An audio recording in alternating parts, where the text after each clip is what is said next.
বাংলাদেশকে 1.1 billion dollar দিচ্ছে বিশ্বব্যাংক। কিন্তু প্রশ্ন হলো, এত বড় অঙ্কের টাকা কেন দিচ্ছে? বাংলাদেশ কি কোনো বড় সংকটে পড়েছে, নাকি এটি দেশের অর্থনীতির জন্য নতুন একটি সুযোগ? চলুন জানার চেষ্টা করি।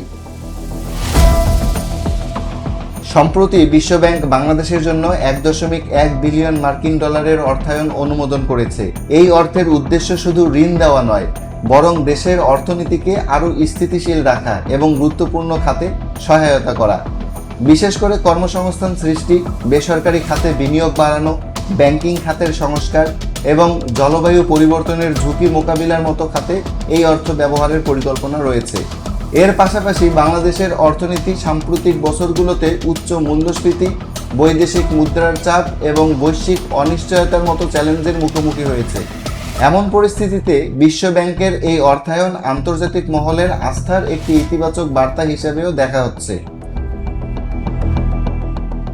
তবে মনে রাখতে হবে, এটি অনুদান নয়, মূলত ঋণ ভিত্তিক অর্থায়ন, অর্থাৎ নির্ধারিত শর্ত অনুযায়ী ভবিষ্যতে এই অর্থ পরিশোধ করতে হবে। তাই সবচেয়ে গুরুত্বপূর্ণ বিষয় হলো এই অর্থ কতটা স্বচ্ছ ও কার্যকরভাবে ব্যবহার করা যায়।